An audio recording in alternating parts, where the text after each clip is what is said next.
नमस्कार, मैं निकिता रस्तोगी। आप देख रहे हैं डीएनपी इंडिया। अयोध्या जिले की मिल्कीपुर विधानसभा सीट पर उपचुनाव को लेकर सरगर्मियां तेज हैं।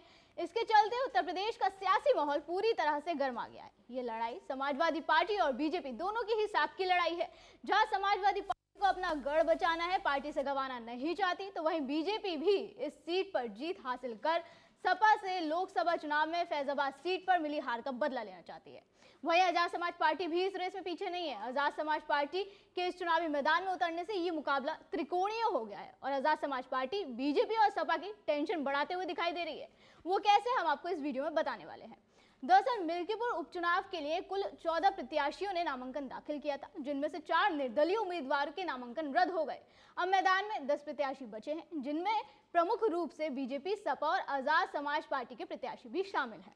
मिल्कीपुर सीट पर बीजेपी सपा के बीच सीधा मुकाबला देखने को मिल रहा है, लेकिन जैसे कि मैंने अभी बताया था कि आजाद समाज पार्टी के मैदान में उतरने से ये मुकाबला त्रिकोणीय हो गया है और सवाल उठ रहा है कि क्या बीजेपी और सपा को इस सीट की शाख की लड़ाई में आजाद समाज पार्टी यहाँ बाजी मार जाएगी।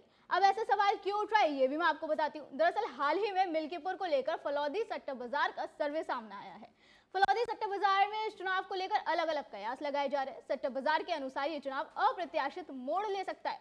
फलौदी सट्टा बाजार का मानना है कि सपा और बीजेपी के वोट बैंक में सेंध लगने की संभावना है।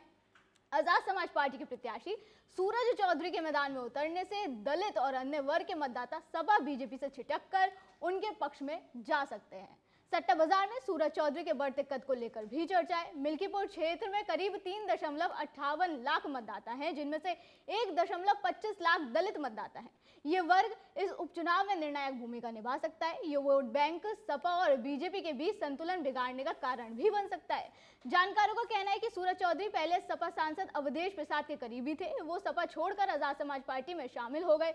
ऐसे में इसका सीधा असर सपा के परंपरागत वोट बैंक पर पड़ सकता है। कांग्रेस और बसपा के चुनाव न लड़ने से ये नुकसान और बढ़ सकता है। वहीं बीजेपी के लिए ये चुनाव बेहद महत्वपूर्ण है, लेकिन दलित और पिछड़े वर्गों का झुकाव आजाद समाज पार्टी और सपा की ओर जाता दिख रहा है। ऐसे में चंद्रभान पासवान को जीत के लिए सवर्ण और शहरी मतदाताओं पर निर्भर रहना होगा। आपको बता दें कि मिल्कीपुर उपचुनाव के लिए 5 फरवरी को मतदान होगा और 8 फरवरी को नतीजे आएंगे। ये चुनाव सपा और बीजेपी ही नहीं बल्कि आजाद समाज पार्टी के लिए भी बड़ी परीक्षा साबित हो सकता है।